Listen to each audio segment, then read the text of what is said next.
যোৰহাট ভোগদৈ আৰক্ষীৰ জালত এদল কিশোৰ কিশোৰী অনৈতিক তথা অসামাজিক কাৰ্যকলাপ লিপ্ত থকাৰ অভিযোগত যোৰহাটৰ এখন ৰিজৰ্টৰ পৰা আৰক্ষীয়ে গ্ৰেপ্তাৰ কৰে দুজন যুৱকসহ এগৰাকী যুৱতী।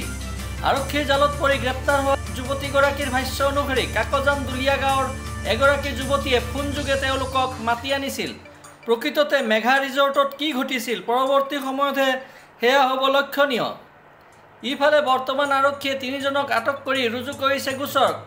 ক্ৰমে ৰিংকু হাজৰিকা, পল্লৱ জ্যোতি শইকীয়া আৰু পাহি গগৈৰ বিৰুদ্ধে ৰুজু কৰিছে গোচৰ।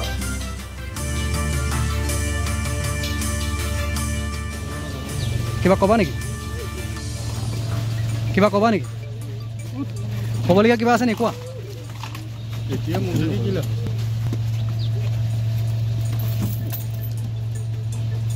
আইৰে কই যাও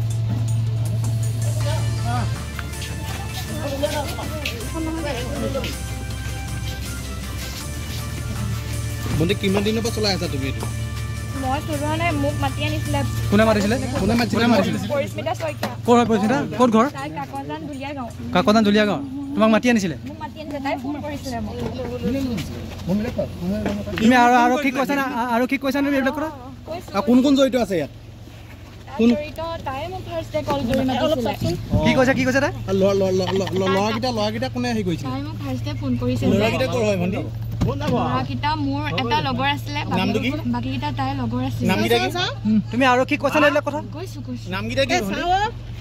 ব্যুৰ ৰিপৰ্ট মায়া নিউজ।